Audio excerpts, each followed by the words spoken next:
Bien, vamos a entrar en la palabra. Esta es la sexta parte de nuestra serie llamada La verdad acerca de la verdad.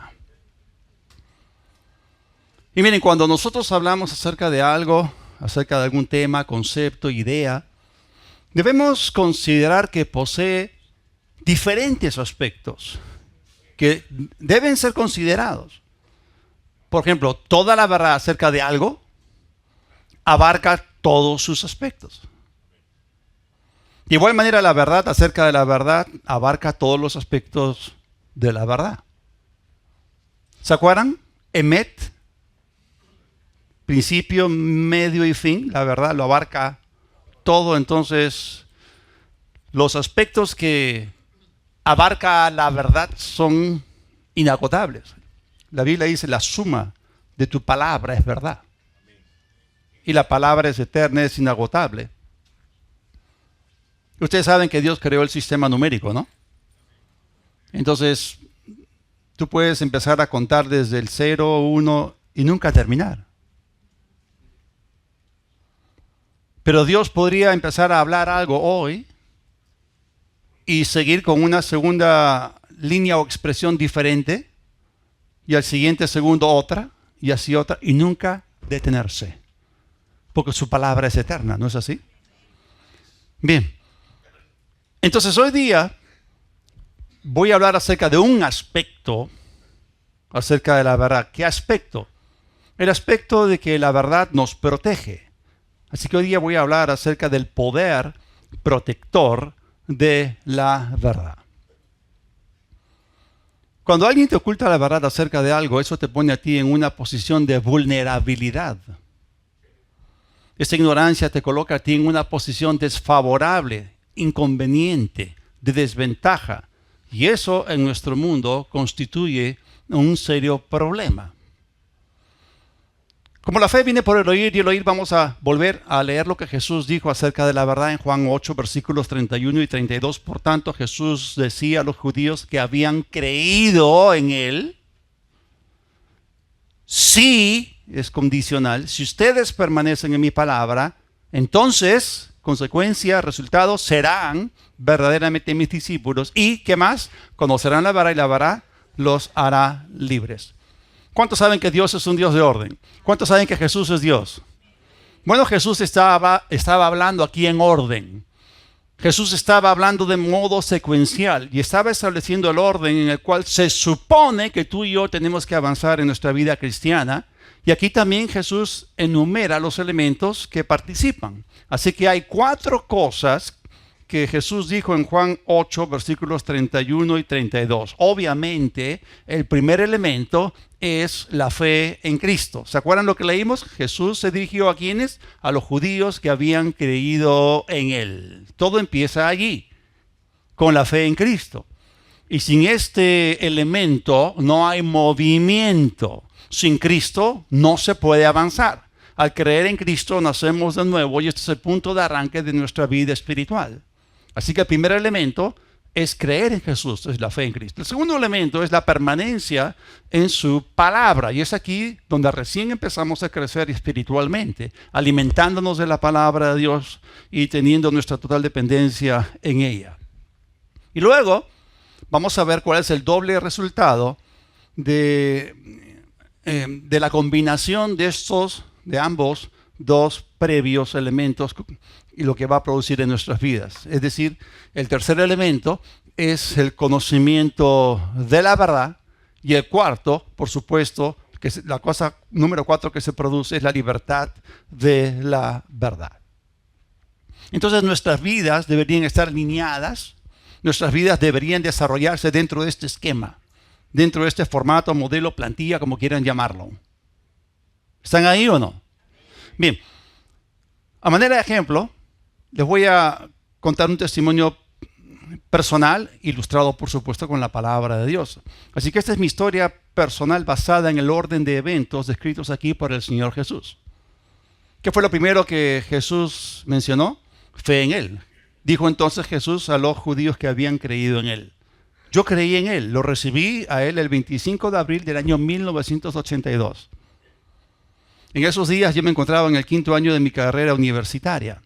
Y mi experiencia de salvación fue dramática. Mi conversión fue sobrenatural. Para mí, literalmente, fue pasar de muerte a vida y de tinieblas a luz. Nunca antes, en mis 20 años de edad, había oído acerca del nuevo nacimiento, pero la primera vez que oí que la Biblia hablaba acerca del nuevo nacimiento, ¿saben lo que me pasó? Nací de nuevo. Y mi cambio fue tan fuerte que muchos no lo pudieron entender, sobre todo mi familia, mis amigos más cercanos. Ahí muchas cosas me amanecieron. Me amaneció que tenía un padre maravilloso, pero también me amaneció que tenía un enemigo odioso. Y también me di cuenta que había gente que se deja utilizar por él, y así que ahí empezó, no la gran tribulación, pero sí una gran persecución. Pero bueno, lo primero que noté en mi experiencia fue que algo había cambiado en mi interior. En ese momento no lo sabía explicar, pero más adelante fui capaz de explicarlo, de articularlo. Había sido recreado, renacido, regenerado. Una tremenda paz vino a mi corazón. Y algo que también fue parte de mi experiencia fue como que vendas cayeron de mis ojos. No son vendas literales en mis ojos físicos, sino vendas cayeron de mis ojos espirituales. Y ahí me di cuenta que la mayor parte de mi vida había estado profundamente engañado, rotundamente engañado, completamente engañado, totalmente engañado, absolutamente engañado y ciego. Ahora, conocer a Jesús no es una cosa común más que te ocurre, que tú añades a tu experiencia en la vida, como cuando tú viajas y conoces otro país, ¿no? Por ejemplo, mi esposa y yo viajamos en el año 1993 a los Estados Unidos por primera vez, nos quedamos un mes, y la verdad que regresamos emocionados, porque cuando tú sales de un país del tercer mundo y entras a una potencia mundial y ves excelencia, y ves abundancia, y ves orden, y ves decencia en el tráfico, cuando tú sales del tráfico de Lima y miras el tráfico de los Estados Unidos, verdaderamente has visto algo grande. Entonces vimos muchas cosas impactantes y regresamos felices y fue emocionante, pero no hay nada que se compare con el conocimiento de nuestro Señor Jesucristo. Así que lo primero fue creer en Él, nacer de nuevo, y comencé a leer las Escrituras. Y luego me di cuenta de la existencia de una dinámica que antes para mí había estado totalmente ausente. Es decir, la Biblia se convirtió en mí un libro abierto. Y mientras persistía en leer la palabra, el Espíritu Santo me abría más el entendimiento para comprender las Escrituras. Y es decir, yo tenía tanta hambre de la palabra que casi literalmente yo me devoraba la Biblia. Sin embargo, yo vine a Cristo a los 20 años de edad y durante ese periodo de tiempo Satanás había obrado en mi vida. Sí, por 20 años. Y eso definitivamente me dañó. Porque todos aquellos que venimos del mundo a Cristo, llegamos dañados. Y algunos muy dañados. Ahora es muy diferente y yo los felicito si ustedes nacieron y crecieron en una familia donde los padres eran creyentes y se leía la Biblia y asistían a una iglesia. Porque allí tú creces en un entorno mucho más protegido de la obra del enemigo. Eso es tremendo, ¿no? Bueno, pero Satanás había ganado bastante terreno en mi cuerpo, en mi alma y en mi mente. Y ahora que yo era una nueva criatura en Cristo, poco a poco, mediante la obra de la palabra en mi vida, me comencé a dar cuenta que tenía serios problemas en esas áreas y que tenía que enfrentarlos. Y esos problemas obviamente no formaban parte de mi espíritu, porque era una nueva criatura en mi interior. No, mayormente tenían que ver con mi cuerpo no regenerado y con mi mente no renovada. Así que estaba a la mitad de mi carrera. Estoy hablando desde el año 1982. Estaba en el 5º ciclo y me matriculé en un curso llamado Antenas y Microondas. Yo estaba estudiando ingeniería electrónica. Y sí, mi cuerpo estaba en clase, pero mi mente estaba volando. Estaba viajando a otro lugar. De repente mi mente se fue de paseo. Y recién después de un rato desperté, si se puede decir así, me di cuenta. No es que estaba dormido. ¿Nunca han escuchado acerca de pensamientos extraviados? Fue como que mi mente había sido secuestrada por el enemigo y se la llevó de viaje, a la deriva, ¿no? Pero mi cuerpo estaba todo el tiempo ahí en ese salón en la universidad. Entonces cosas muy extrañas empezaron a pasarme a nivel mental. De pronto comencé a ser asaltado por una serie de pensamientos que me despojaban, que me desestabilizaban y que pretendían confundirme. Mi mente estaba siendo vapuleada, apabullada, y de ese estado surgían en mi mente una serie de cuestionamientos. Y hermanos, yo quiero decirles, esto es terrible, el padecer de tormentos mentales, porque te roban tu paz, te roban tu gozo, te quitan tu estabilidad. Y eso es lo que los pensamientos mentirosos nos hacen, nos aturden. Son como narcóticos. Recuerdo otra mañana estando en clases, otra mañana en particular en la universidad. Las clases empezaban a las 8 de la mañana, ¿no? Terminé mi clase de 8 a 10 y tenía todavía un tiempo libre para la siguiente materia, la siguiente hora. Así que entré a un salón vacío y abrí mi Biblia, ¿no? Y como yo les estoy contando, yo estaba atravesando en ese momento muchas luchas mentales porque Satanás estaba atormentando mi mente. O sea, mi mente está bajo el asalto satánico. Y yo era una persona muy tímida, insegura. Jamás yo me hubiese imaginado pararme a hablar en público. Así que esa mañana, en ese salón, haciendo hora para que viniese la siguiente clase, ¿saben lo que hice? Clamé a Dios desde mi corazón, desesperado porque no sabía cómo salir de dicha presión. Hermano, cuando tú clamas a Dios de todo tu corazón, tú pones en funcionamiento una ley o principio espiritual. Jeremías capítulo 33, versículo 3, algunos lo llaman el teléfono de Dios. Clama a mí y yo te responderé y te enseñaré. Otras traducciones dicen te revelaré o daré a conocer cosas grandes y ocultas, inaccesibles o maravillosas que tú no conoces. Entonces, cuando nosotros hacemos nuestra parte de la ecuación, Dios hará la suya. Así que yo clamé y Él me respondió. Ahora, ¿cómo es que Dios nos responde? ¿Cómo es que Él responde ante nuestro clamor? Él nos responde siempre, pero nunca en la manera en la que nosotros pensamos, nos imaginamos o nos parece. Y eso es lo que yo he aprendido y he descubierto en mi caminar con el Señor. Cuando tengo problemas y lo miro a Él por la salida, porque 1 Corintios capítulo 10 dice que hay una salida, así como en este auditorio, ahí dice salida. Eso no importa la situación, siempre hay una salida. Entonces cuando yo lo veo a Él, lo miro a Él por la salida o por la solución, esta nunca viene a mí como yo pienso o como me imagino o como a mí me parece. Y por eso la Biblia aún insiste diciéndonos, fíate del Señor de todo tu corazón, no te apoyes en tu propia prudencia, en tu propia cabezota o en tu propia inteligencia, ¿no? Así que la respuesta de Dios nunca te va a llegar a ti en el formato en que tú piensas o te imaginas. Ahora, ¿qué es entonces exactamente lo que Él prometió en Jeremías 33:3? Clama a mí y yo te responderé. Y luego dice, y te enseñaré, o te revelaré, o te daré a conocer cosas grandes, ocultas, inaccesibles, maravillosas que tú no conoces.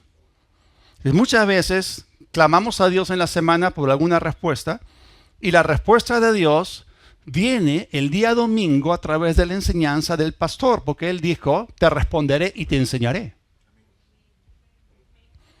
De repente el pastor es inspirado a decir algo que no estaba planificado, no estaba en sus notas, y allí estaba tu respuesta. Y el pastor dijo eso porque Dios te ama, punto. Otras veces Dios te va a responder a ti cuando estás leyendo tu Biblia, y me ha pasado muchas veces, o cuando estás orando en lenguas, orando en el Espíritu, y Él te responde mediante una revelación.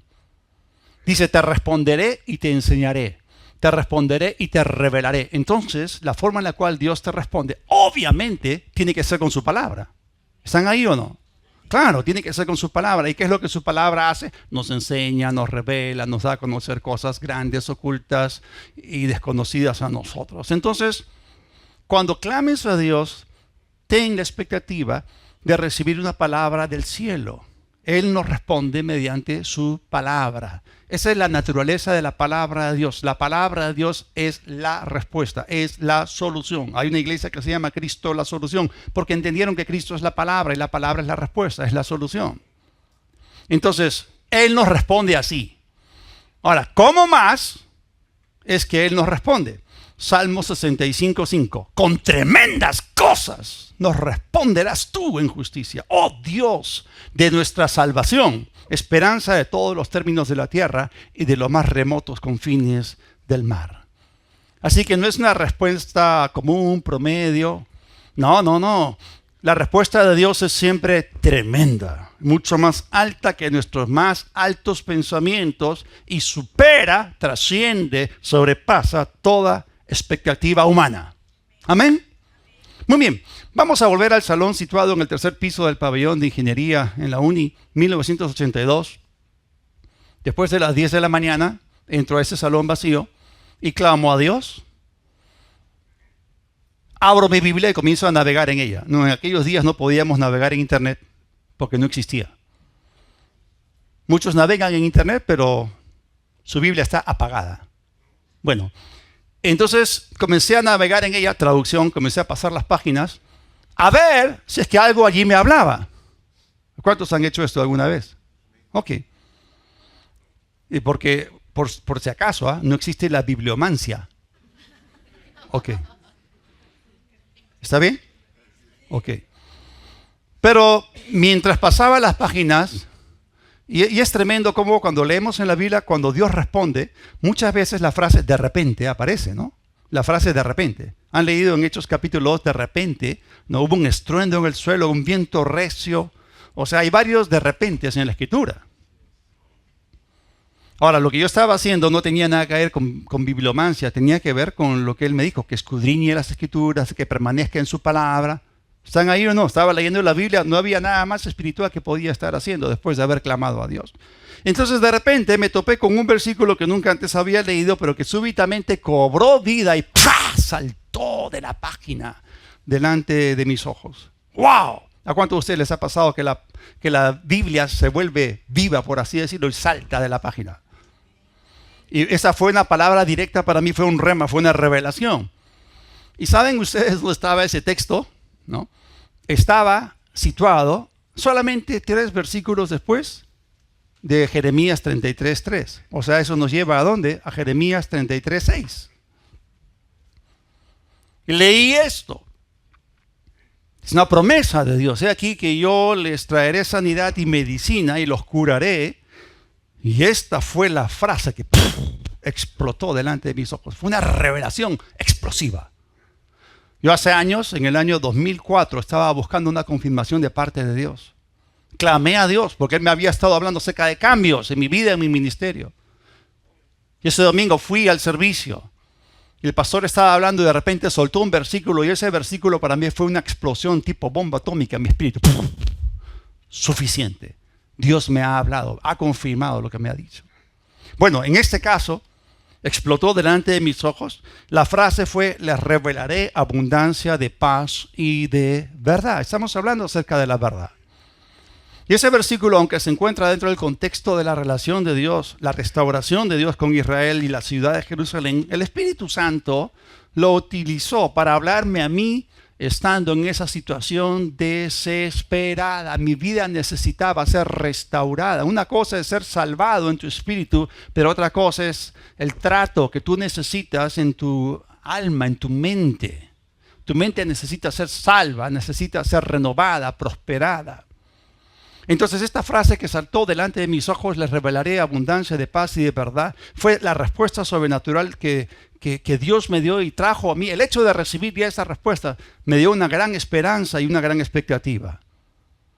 Y para mí esa fue una promesa viva que se hizo rema. Y ¿saben qué? Quiero decirles que en los últimos 43 años Dios la ha cumplido y en abundancia. Una pregunta, ¿alguno de ustedes reconoce que en mi vida existe un poquito, aunque sea de revelación? Bueno, gloria a Dios. Es el resultado de la promesa que Dios me hizo. Entonces, fielmente en estos 43 años, Dios lo ha realizado y he recibido abundancia de revelación, de paz, de verdad. Y eso ha traído gran estabilidad a mi vida.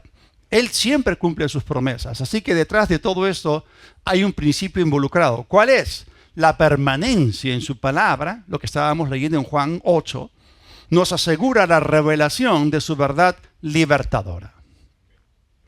Entonces les comenté que inmediatamente después de recibir a Cristo y de creer en su nombre, vendas cayeron de mis ojos, dándome cuenta en ese instante de que la mayor parte de mi vida, ya les dije cómo había estado.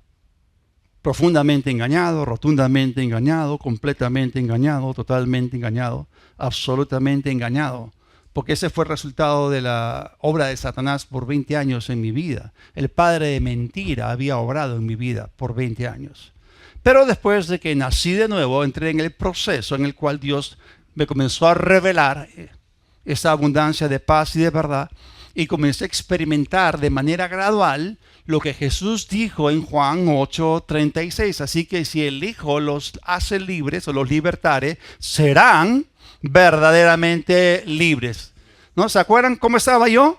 Completamente engañado, profundamente engañado, etcétera. Bueno, ¿qué significa verdaderamente libres? Significa totalmente libres, completamente libres, incuestionablemente libres, irrefutablemente, indiscutiblemente, definitivamente, absolutamente, sustancialmente y fundamentalmente libres. Todo lo opuesto de la obra del padre de mentiras en nuestra vida. Todo lo opuesto, ¿no? Entonces, si nosotros permanecemos en Jesús y en su palabra, es decir, en Jesús quien es la verdad y en su palabra que es verdad, entonces vamos a experimentar liberación en un área tras otra en nuestras vidas. Así que esto es lo que estamos viendo que Jesús dijo en Juan 8, 31 y 36, esta secuencia, este formato, esta plantilla, por así decirlo, este orden, debe formar parte de la experiencia de todo discípulo, seguidor o aprendiz de Cristo. Este es el orden que Él estableció y que debe regir nuestras vidas. Entonces estamos hablando en esta serie acerca de la verdad y cómo la verdad obra en nuestras vidas.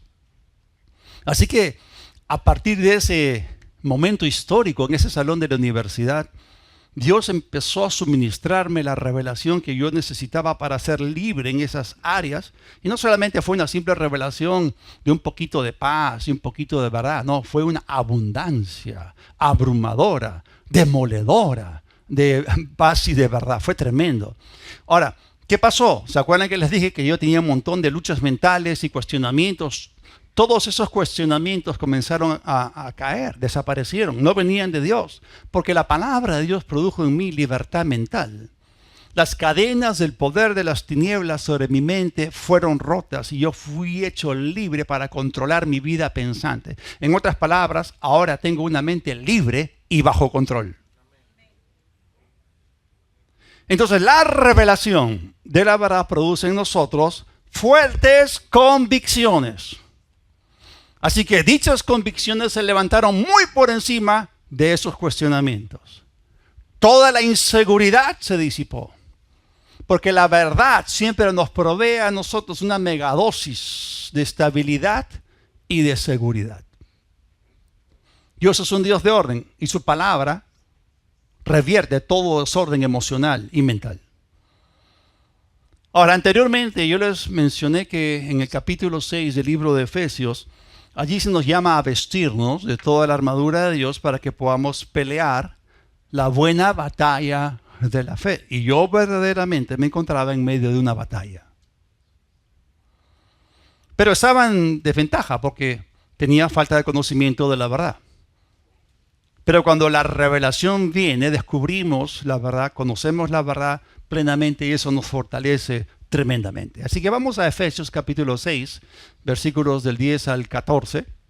Dice, por lo demás, hermanos míos, y quiero que ustedes entiendan que ya es el último capítulo de Efesios. Pablo ha hablado acerca de nuestra posición en Cristo Jesús, quiénes somos en Él, que fuimos predestinados. No, en el capítulo 2 comienza a hablar de que nosotros, aunque éramos gentiles, fuimos puestos en el cuerpo de Cristo, fuimos injertados, bautizados en su cuerpo, formamos parte de un nuevo hombre, ¿no? De la iglesia, el cuerpo de Cristo, que es como un edificio. Y bueno, más adelante comienza a hablar acerca de que seamos fortalecidos con poder en el hombre interior por su espíritu. Luego, a partir del capítulo 4, se habla acerca de nuestro caminar y todo. Y al final se habla acerca del diablo, ¿no? En este caso habla de nuestro conflicto espiritual. Por lo demás, hermanos míos, fortalézcanse en el Señor y en el poder de su fuerza. Vístanse de toda la armadura de Dios para que puedan estar firmes contra las acechanzas del diablo. Aquí está hablando acerca de la buena batalla de la fe. Y lo primero que se te dice es que no entres en la batalla débil. Repitan conmigo. Fortaleza, firmeza, estabilidad. O sea, no te pongas tú a pelear la buena batalla de la fe si estás espiritualmente débil o quieres ser la siguiente víctima. Versículo 12, porque no tenemos lucha, del griego palé. Repitan conmigo, palé. Bien. No tenemos lucha contra sangre y carne, sino contra principados, contra potestades, contra los gobernadores de las tinieblas de este siglo, contra huestes espirituales de maldad en las regiones celestes. Por lo tanto, sabiendo esto, ¿qué tenemos que hacer? Tomen toda la armadura de Dios para que puedan resistir en el día malo y habiendo acabado todo, puedan estar firmes. Estén pues firmes. ¿Cómo? Ceñidos sus lomos. ¿Con qué? Con la verdad. Seguimos hablando acerca de la verdad. Y bueno, esto sigue más adelante. ¿Bien? Hay varias piezas que están listadas acá. Entonces el apóstol Pablo, estando preso, porque esa es una de las epístolas carcelarias o de la prisión, Pablo obviamente todos los días veía soldados romanos, ¿no? Así que Pablo se inspiró en la armadura del soldado romano y la utilizó como una ilustración para describir una armadura completamente diferente, la armadura de Dios. Ahora, habíamos visto de que nos encontramos en medio de una lucha, todos sin excepción. Y la lucha mencionada en el versículo 12 no es natural, no es carnal. Por eso se nos dice que no tenemos lucha contra sangre y carne. Es decir, no te pelees con la gente. La gente no es tu enemiga, son víctimas del enemigo. Entonces, ¿cómo vas a pelearte con otras personas cuando en realidad hay poderes que están operando en sus vidas? Entonces es una lucha espiritual contra seres demoníacos invisibles. Mis luchas mentales habían sido causadas por ellos. Y por eso las armas de nuestra milicia no son carnales, son espirituales, son poderosas en Dios. Y muchas personas cuando leen esto no entienden la verdadera naturaleza de nuestro conflicto contra los espíritus que constituyen la fuente de nuestra oposición espiritual. Quiero explicarles la verdadera naturaleza de la batalla espiritual descrita aquí. La única batalla a la cual el creyente ha sido llamado es a pelear la buena batalla de la fe, no con tu vecino, no con tu esposa, no con tus hijos, no con tu jefe. Otra cosa que quiero decir acá es que esta batalla no es para que nosotros alcancemos victoria sobre el diablo, es más bien para que nosotros nos paremos firmes en la victoria que Cristo ya obtuvo para nosotros. Entonces el término palé, que se traduce lucha en Efesios 6:12, se refiere a una clase de lucha o combate en particular. Porque el mero término lucha, si se deja abierto, podría ser muy ambiguo. Es decir, podría ser una palabra todo inclusiva que diese lugar a todo tipo de interpretación, abarcando todo tipo de luchas, peleas, conflictos, batallas, etc. Entonces, palé es una palabra cerrada, puntual, específica. Palé se refiere únicamente a cierto tipo de lucha en particular. Y los griegos tenían lugares de lucha llamados palestras. Podían ser abiertos o podrían ser techados con un toldo. Repitan conmigo, palestras. Claro, de ahí viene palé. Entonces, en este tipo de lugares se llevaba a cabo solamente cierto tipo de competencias. Por ejemplo, si yo les suelto una palabra específica, hipódromo, ustedes saben a qué clase de competencia me estoy refiriendo. Carreras de hipos, caballos, pues, porque hipos en griego es caballos, ¿no? Nunca han escuchado acerca del hipopótamo, hipo, caballo, potamos, río, caballo de río. Qué chistosa su etimología. Pero bueno, Hay otro tipo de competencias. Hay competencias entre animales, ¿sabían? Hay peleas de gallos en nuestro país. Peleas entre perros. Carreras entre perros también. Y también en el Medio Oriente hay carreras de camellos. Seguramente en Australia también. Pero si yo les mencionase, ¿no?, la palabra arena o cuadrilátero, ¿en qué piensan de manera inmediata? ¿En el box? Hay otro tipo de peleas también ahí. Si yo les mencionase el Coliseo o el Circo Romano, entonces estaríamos hablando acerca del combate entre gladiadores, ¿no? Ahí utilizaban armaduras, todo tipo de armas, espadas, escudos, clavas, porras y todo eso, armas de aquella época.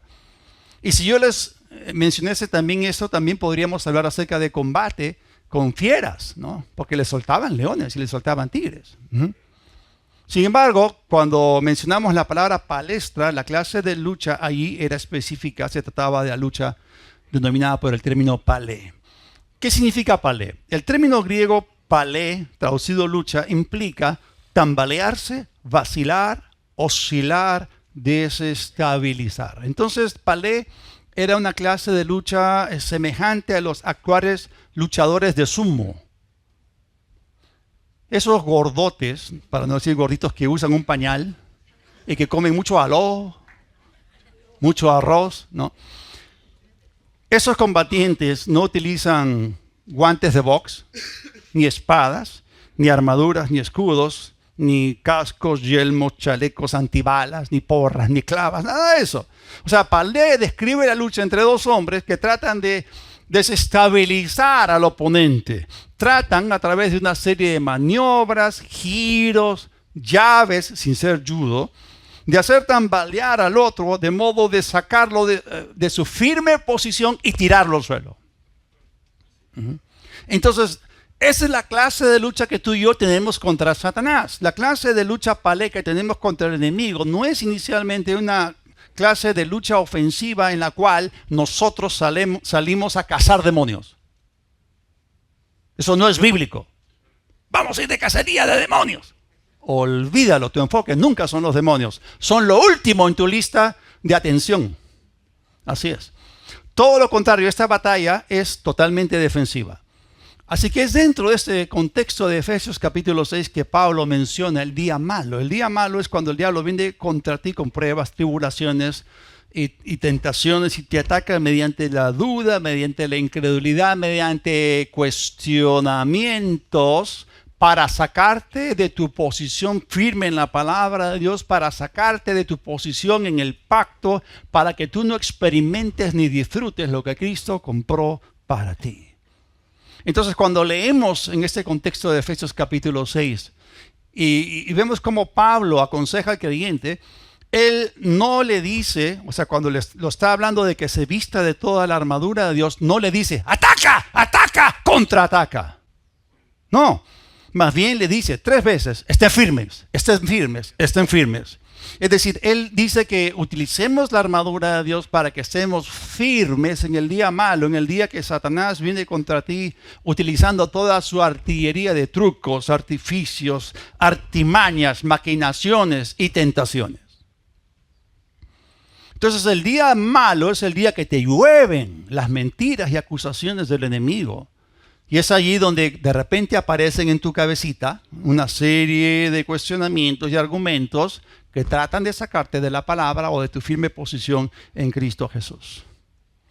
Ahora, en la armadura de Dios hay listadas 7 diferentes piezas, siendo la primera el cinturón de la verdad y siendo la última la oración en el Espíritu. Pero la primera es sumamente importante, el cinturón de la verdad. Ahora, con tantas piezas, deben imaginarse. ¿Se acuerdan que les dije que tú no vas a entrar en la buena batalla de la fe a pelearla si no eres fuerte? O sea, si tú no eres un soldado romano fuerte, no te puedes poner encima de esa armadura, es muy pesada. Entonces, la armadura romana era tan pesada que para poder sujetar todas sus piezas firmemente en su lugar, el cinturón era lo primero y lo fundamental, porque te ayudaba a mantener todas las piezas de la armadura en su lugar, en su sitio, y eso te daba a ti estabilidad en el día de la batalla. Ahora, en el caso de la armadura de Dios, que es diferente, ese cinturón representa la verdad, es la verdad de Dios. Y es con ella que nosotros hacemos frente a esos pensamientos desestabilizadores, a esos cuestionamientos que vienen para vapulearte o apabullarte. Así que la verdad es el factor estabilizador en la vida del creyente. La verdad se relaciona con firmeza, se relaciona con estabilidad. Miren lo que dice en Isaías, el capítulo 25, el versículo 1. Señor, tú eres mi Dios. Te exaltaré, alabaré tu nombre, porque has hecho maravillas. Y miren lo que dice, cuando habla de tus consejos, habla de la palabra de Dios.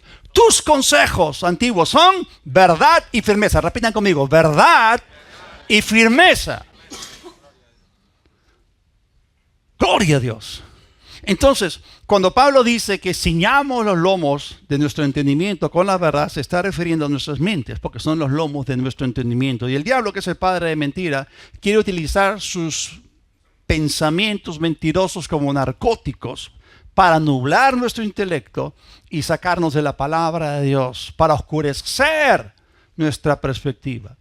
Y si nosotros no estamos obedeciendo lo que Jesús nos dijo en Juan 8, 31, 32, si nosotros no permanecemos en la palabra de Jesús y si no estamos continuamente recibiendo el conocimiento y la revelación de la verdad, entonces ya fuimos. Perderemos en el día de la batalla. Ahora, otra cosa más con respecto a la armadura de Dios. Noten ustedes que en este pasaje ambas, la primera y la sexta piezas de la armadura, ambas se refieren a la palabra de Dios, la cual es verdad. ¿Cuál es la primera pieza de la armadura? Es el cinturón de la verdad. Es el logos de Dios. Pero la sexta pieza, ¿cuál es? La espada del Espíritu. La Biblia dice, tomen la espada del Espíritu. Y esto representa la palabra rema, que es la palabra hablada. Así que tanto el logos como el rema son la verdad. El logos es la verdad que fue registrada por inspiración. El rema es la verdad declarada o hablada en fe. Entonces el logos protege nuestras mentes de todo pensamiento mentiroso desestabilizador. Pero el rema viene a ser un arma ofensiva que causa que resistamos a Satanás verbalmente y él huya. Tenemos que hablar, tenemos que decir algo.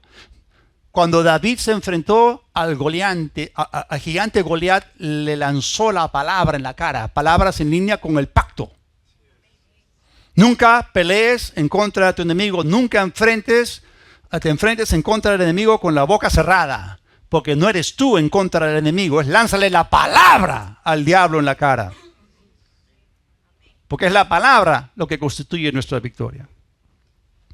Entonces al diablo lo resistimos como Jesús hizo, diciendo, escrito está. Es decir, cuando tú hablas lo que está escrito, ¿y cómo se llama lo que está escrito? Logos. Pero cuando tú hablas el logos, acuérdense que la espada es la espada del Espíritu. Entonces, cuando tú hablas el logos, haces tu parte, el Espíritu Santo entra y el Espíritu Santo convierte el logos en rema. ¡Wow! Eso es tremendo. Así que, hermanos, lo que tenemos que hacer en base diaria es obviamente llenarnos de la palabra de verdad en nuestro espíritu, en nuestra mente, y si abunda en nuestro espíritu, entonces la palabra revelada, la palabra de verdad también saldrá de nuestras bocas. Y eso debe ser parte de la vida diaria de cada creyente. Miren lo que escribió David en el Salmo 119, versículo 43. No quites de mi boca en ningún tiempo la palabra de verdad. Es el diablo que trata de que tú te mantengas cerrado. ¿Se acuerdan? Una vez les dije que si tu fe no es lo suficientemente fuerte para mover tus labios, jamás moverá montañas. ¿Están ahí o no? Si no pueden decir amén, digan ouch, pero es la verdad. Entonces David la tenía clara. ¿Y se acuerdan ustedes lo que Dios le dijo a Josué en plena campaña de conquista? Nunca se apartará de tu boca este libro de la ley. Entonces, tenemos que hablar la palabra. Bien. Así que en el día malo, hablemos la palabra de verdad, porque la verdad es una fuerza irresistible que causa que el padre de mentira huya. Quiero decirles un secreto. Satanás no puede soportar oír la verdad. Porque la verdad es completamente opuesta a su naturaleza mitómana. Es como lanzarle ácido en la cara. Quémale la cara con el ácido de la verdad. Gloria a Dios. Entendamos la naturaleza de la verdad. Es invencible. 2 Corintios 13:8. Porque nada podemos contra la verdad, sino por la verdad. Ponte del lado de la verdad. Camina en integridad, camina en verdad y vas a ser invencible. Gloria a Dios. La verdad es todopoderosa, es omnipotente, es poder de Dios para salvación. Vive y permanece para siempre. ¿Cómo es que tú y yo tenemos que andar en esta batalla de fe? Bueno, 2 Corintios también lo dice, el capítulo 6, versículo 7, andamos en palabra de verdad, en poder de Dios, con armas de justicia a diestra y a siniestra. Gloria a Dios. Ahora, existe en la Escritura, aparte de este pasaje de Efesios capítulo 6, otro capítulo en la Biblia que nos habla de lo que estamos hablando. ¿De qué? Estamos hablando acerca del poder protector de la verdad. ¿Y saben cuál es ese capítulo? Nada más ni nada menos que el Salmo 91. ¿Cuántos saben que el tema principal del Salmo 91 es protección? Es la protección de Dios sobre todos aquellos que lo aman, que lo temen, que lo siguen, que lo buscan. ¿Y qué creen ustedes que se menciona allí en dicho salmo? La verdad de Dios como nuestra protección. ¿Y protección de qué o de quién? Del enemigo. Y este salmo varias veces hace referencias a Satanás y a su obra de hurtar, matar y destruir. Allí se menciona el lazo del cazador, la peste destructora, el terror nocturno, saetas o flechas volando de día, pestilencia o pestes en la oscuridad, mortandad destructora, se mencionan los impíos, se menciona al león, al áspid y encima al dragón. Así que vamos a leerlo y vamos a explicarlo. Salmo 91 del 1 al 16, o sea, todo el salmo. Bien, el que habita. Ok, o sea, no todos califican. Muchos no entienden que las promesas de Dios son condicionales. Pero es por fe, para que sea por gracia. Claro que es por gracia. Pero si tú no te posicionas para recibir dicha gracia, si tú estás haciendo algo para bloquear la bendición y la gracia, vas a seguir en desgracia y en maldición. Tu obediencia coopera con Dios. Tu obediencia no hace que acumules méritos para que recién Dios te otorgue lo que Él supuestamente quiere darte. No. La manera en que tú hagas contacto en el ámbito del Espíritu con lo que ya allí es una realidad, esa es tu parte, esa es mi parte. Tenemos que hacerla. Repitan conmigo, el que habita. Ahora, ¿cuántos habitan en su casa? Ajá. ¿Ustedes viven ahí permanentemente o son viajeros? O sea, un día están en una casa, están en otra casa. No, al día siguiente Airbnb, al día siguiente un hotel, otro día te vas a Chiclayo. No, nosotros habitamos permanentemente en nuestra casa. Repitan conmigo, yo permanezco en mi casa. Entonces, cuando dice el que habita, está hablando de alguien que permanece. Hay un sentido de estabilidad, no de intermitencia. ¿Ok? El que habita al abrigo, y está utilizando términos aquí metafóricos para ilustrar la comunicación. Este lenguaje es muy rico. Es parte de un libro poético. Es un salmo que trabajó esa categoría. Entonces, el que habita bajo el abrigo, bajo la protección. Entonces está hablando de una proximidad, está hablando de una comunión, está hablando de una relación con Dios. Acá no está hablando de una promesa de protección al impío. Más bien está hablando de la promesa de protección al justo para librarlo del impío. Los impíos no tienen comunión con Dios. Entonces el que habita, el que permanece, el que mora de manera continua, consagrada, responsable, comprometida, al abrigo del Altísimo, morará, y sigue hablando acerca de algo común en el sentido de una morada continuamente. Dice, morará seguro y en reposo bajo la sombra del Omnipotente. Claro que el lenguaje que está utilizando acá, más adelante van a leer acerca de con sus plumas te cubrirá. Y quiero que sepan que Dios no es como una gallinita, está hablando acá acerca de un águila, por si acaso. Pero ya entendemos el concepto de mamá gallina protectora, lo entendemos. Pero Dios no es débil como una gallina. El águila representa fortaleza. Alguien dijo, bajo la sombra del Omnipotente. Ahora, ¿se han puesto a pensar?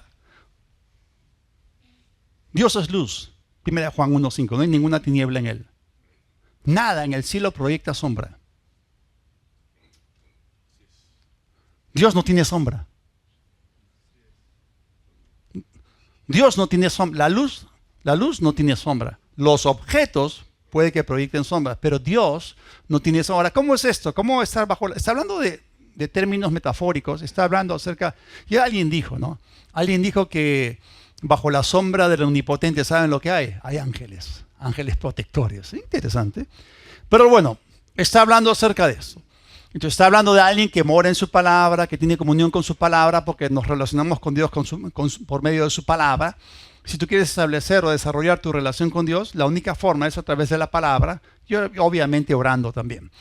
Entonces está hablando de alguien que mora, que está allí, que permanece.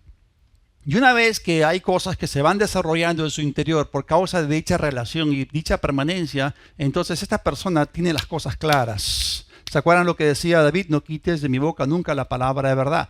Y lo que Dios le dijo a Josué, nunca se apartará de tu boca este libro de la ley. El salmista escribe diciendo, diré yo al Señor. Cuando yo quiero hacer una llamada a través de mi celular, yo digo, oye Siri, llama a Gabriel Sarruc, por ejemplo, ¿no? Entonces Siri me obedece. O estoy en el carro y a través del CarPlay aprieto un botón y digo, llama a Gabriel Sarruc. Y la llamada se activa. Entonces eso se conoce como un sistema voice activated, ¿no? Activado por la voz. Y hay muchas cosas en el ámbito del espíritu que se activan por tu voz, no por tu silencio. En el día malo no cierres la boca. La defensa, la protección, are voice activated. Son activados por la voz. Entonces, en este salmo que habla de protección, leemos ciertas cosas que son nuestra parte. Otra vez volvemos al mismo hecho básico de la creación. Dios siempre apela a tu poder de elección.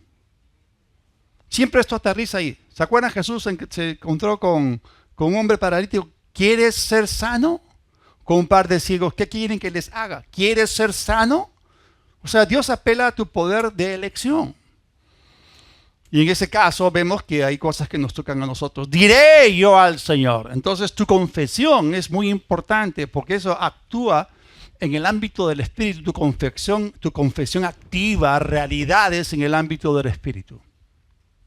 Entonces tú tienes que decirle al Señor, refugio mío, castillo mío. O sea, tú tienes en esa relación íntima con Dios, tienes una perspectiva de que Dios es tu proveedor, Dios es tu protector, Dios es tu fuente, Dios en este caso es tu castillo, tu refugio, ¿no? Cuando la Biblia dice el Señor es mi pastor, nada me faltará, estás diciendo que Dios es tu fuente, pero tú ya lo ves a Él como el pastor, protector, proveedor. Entonces, ¿cuántas cosas podemos confesar acerca de Dios? Sus nombres redentivos nos dicen lo que Él es y lo que está dispuesto a hacer a favor de nosotros para honrar su pacto. Y Él ha protegido, mejor dicho, Él ha jurado, alzando su brazo derecho, y Él ha jurado protegerte hasta el límite, pero tú tienes que cumplir con ciertas condiciones. Diré yo al Señor, refugio mío, castillo mío, mi Dios en quien confiaré. Entonces tú no estás temiendo, no estás mirando lo que ocurre a tu alrededor, estás colocando tus ojos en el Señor, te sostienes mirando al invisible. Y Pedro se hundió cuando estaba caminando allí encima del mar de Galilea por mirar las olas y todo eso, él temió. Y su fe fue de mecha corta, no le duró mucho y empezó a hundirse. Entonces hay una parte que nos toca a nosotros: permanecer, morar, tener una comunión íntima con Dios, hablar la palabra, hablar acerca de lo que Él es en nuestras vidas. Y Dios va a cumplir con su parte. Luego dice en el versículo 3, Él te librará. Vamos a darnos cuenta que en este salmo 3 veces Dios dice que te libra. 3 veces que te va a librar. Estamos hablando de la permanencia en la palabra, en la cual conocemos la verdad, y la verdad nos hace libres. La verdad nos liberta. Él te librará del lazo del cazador. Estamos hablando del poder protector de la verdad. Él te librará del lazo del cazador, de la peste destructora. Con sus plumas, ya saben, es un lenguaje metafórico, te cubrirá. Estás cubierto. Mejor que un refugio antimisiles. Con sus plumas te cubrirá y debajo de sus alas estarás seguro. Entonces está hablando de un lugar cubierto, un lugar seguro, un lugar protegido. Hermanos, cuando Jesús en Juan capítulo 10 estaba hablando acerca de sus ovejas, Él dijo: mi Padre las tiene en la palma de su mano. Nadie las puede arrebatar de la mano de mi Padre. Y debajo de nosotros están los brazos eternos de Dios. Entonces dice aquí, estará seguro, te cubrirá, te librará. Pero miren lo que dice la parte final del versículo 4. Escudo y adarga. Esta palabra no es muy clara, pero otras traducciones dicen defensa. Muralla es su verdad. Estamos hablando todavía del poder protector de la verdad. Entonces tenemos que hablar verdad, tenemos que guardar la verdad, tenemos que conocer la verdad. Y la verdad causa de que Dios se mueva a nuestro favor y podamos ser librados. Versículo 5, y obviamente tú tienes que estar en fe, tienes que estar en el Espíritu, no puedes estar en temor. Dice, no temeré el terror nocturno, ni saeta que vuele de día, ni pestilencia que ande en oscuridad, ni mortandad que en medio del día destruye. Habla de múltiples amenazas. Habla de una serie de cosas. Podríamos tener una lista más larga, pero aún así Dios te protege. Caerán a tu lado 1000 y 10.000 a tu diestra. Aquellos que no permanecen en la palabra, aquellos que ignoran la verdad, que ignoran la palabra, caen. Caen en el día malo. Mas a ti no llegará. Ciertamente con tus ojos mirarás, verás la recompensa de los impíos. ¿Por qué? Hay una razón, no es automático. Porque has puesto al Señor, que es mi refugio, al Altísimo por tu habitación. Entonces está hablando de morar, de habitar continuamente. Está hablando de la permanencia, no de la intermitencia. Está hablando acerca del compromiso. Está hablando de una relación sólida e inquebrantable con tu Dios por medio de la palabra, por medio de la oración en el Espíritu, por medio de la confesión de la palabra. Y como resultado, cuando tú haces tu parte, versículo 10, no te sobrevendrá mal, ni plaga tocará tu morada. ¿Por qué? No seas vencido de lo malo, vence con el bien el mal. El bien es tu relación con Dios, es el conocimiento de la palabra, revelación en tu vida. Y luego aquí es donde se activa en el ámbito del Espíritu la forma o el método a través del cual Dios nos protege.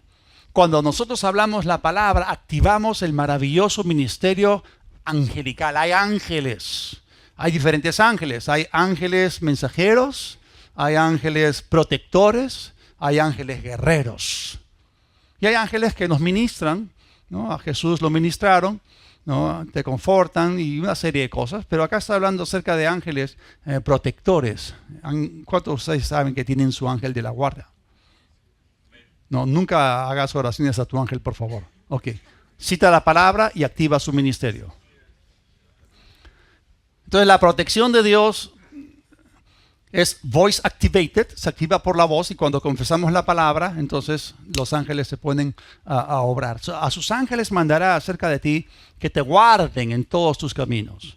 En las manos te llevarán para que tu pie no tropiece en piedra. Sobre el león y el áspid pisarás. Ahora, está hablando acá de poderes demoníacos. Si leen Lucas capítulo 10, Jesús dijo, mírenme, yo les he dado potestad, les he dado autoridad para pisotear sobre serpientes y escorpiones. Y por si acaso eso significa, no, pisotearles la cabeza. Los escorpiones son chiquitos en comparación con las serpientes. O sea, demonios pequeños, demonios grandes. Y lo que sea, Él nos ha dado autoridad para pisotear sobre nuestros enemigos y nada, de ninguna manera, de ningún modo, podrá hacernos daño. Tenemos que utilizar nuestra autoridad. Entonces está hablando acá acerca de estar sobre el enemigo, por encima, en un lugar de dominio, en un lugar de autoridad, de potestad. Sobre el león y el áspid pisarás, hollarás al cachorro de león y al dragón. Y aquí está la explicación de por qué esa dinámica está activa o en funcionamiento en la vida de este creyente. Por cuanto en mí y ha puesto su amor. Y Jesús dijo, el que me ama, mi palabra guardará. Tú no puedes decir que amas a Dios y eres un ignorante de la Biblia. Porque el amor crece en toda ciencia y en todo conocimiento. Tú no puedes amar lo que no conoces. Por cuanto en mí o en mi palabra ha puesto su amor. Y otra vez estamos hablando, o sea, ¿cómo tú demuestras que amas a Dios o que amas la palabra de Dios? Permanencia. Otra vez volvemos a lo básico, al ABC, permanencia. Si ustedes permanecen en mi palabra, entonces el poder protector de la verdad se va a desplegar. Por cuanto en mí ha puesto su amor, yo también lo libraré. La segunda vez que Él vuelve a decir, insiste en su liberación. Le pondré en alto. ¡Wow! La revelación te levanta a otro nivel. Por cuanto ha conocido mi nombre. Y acá en este salmo se está citando el nombre del Dios Altísimo y el Omnipotente. Tenemos aquí el Elión y tenemos el Shaddai. Y si tú conoces, tienes la revelación del nombre de Dios, entonces eso te va a levantar. Dice, ha conocido mi nombre. Y en ese momento, miren el comentario, dice, me invocará. Esto está relacionado con lo anterior, es invocar su nombre. Todo aquel que invocar el nombre del Señor será salvo, será liberado, dice la Escritura. Él es rico para con los que le invocan. Él es galardonador de aquellos que diligentemente le buscan. Permanencia. Me invocará y yo le responderé. ¿Se acuerdan? Jeremías 33:3. Clama a mí y yo te responderé. Con él estaré yo en la angustia. ¿Qué más dice? Tercera vez, lo libraré. Y luego dice, lo glorificaré. Lo saciaré de larga vida. ¿Se acuerdan ustedes que había 1000 cayendo por acá, 10,000 cayendo por allá, muertes prematuras a tu alrededor? Pero tú tienes una buena y larga vida, tienes longevidad y llevas fruto con perseverancia. Acabas tu carrera, recién allí tienes permiso para morirte. Lo saciaré de larga vida y le mostraré mi salvación. Porque hay una serie de amenazas que vienen en contra de nosotros para cortarnos de la tierra de los vivientes, para que muramos prematuramente. Pero ninguna de esas cosas nos va a dañar porque habitamos, porque permanecemos. Gracias a Dios por el poder protector de la verdad, que es uno de los muchos aspectos acerca de la verdad. Así que, para terminar, hermanos, obedezcamos lo que el Señor nos dijo. Permanezcamos en su palabra, conozcamos la verdad. Ella nos librará y nada nos dañará por causa de su poder protector. Padre, en el nombre de Jesús, levantamos tu nombre en alto. Invocamos tu nombre. Aleluya. Cuán glorioso es tu nombre en toda la tierra. Como dice el Salmo 8. Adonai Adoneinu. Ma'adir Shimcha Behol Haaretz. Cuán glorioso, cuán excelente, cuán maravilloso es tu nombre en toda la tierra. Invocamos el nombre. Torre fuerte es el nombre del Señor. A Él correrá el justo y será levantado. Será protegido como en una fortaleza inexpugnable. Te damos gloria y gracias por el poder protector de la verdad. Amamos tu verdad, aborrecemos la mentira. Jesús, tú eres la verdad y te damos la gloria por todo. En el nombre de Jesús. Gloria a Dios. Si estás aquí y aún no has conocido la verdad, a Jesús, Yo te digo, lo primero es creer en Él. Es nacer de nuevo. Mas a los que lo recibieron, a los que creen en su nombre, a ellos les da la potestad de ser hechos hijos de Dios. Si aún no has nacido nuevo, o si naciste de nuevo pero no estás caminando con Él como tú deberías, en base a la luz que tienes, y quieres hacerlo, haz esta oración conmigo. Cierra tus ojos y repite conmigo: Dios del cielo, me humillo ante ti. Reconozco que he pecado, pero al mismo tiempo sé que tú has provisto la cura. Tú derramaste tu sangre. Fuiste el sacrificio para mi perdón y para mi liberación. Invoco tu nombre, Jesús. Sé mi Señor. Perdona mis pecados. Creo que el Padre te resucitó y que tú vives. Recibo hoy tu perdón y el regalo de la vida eterna por la fe en ti, en tu nombre,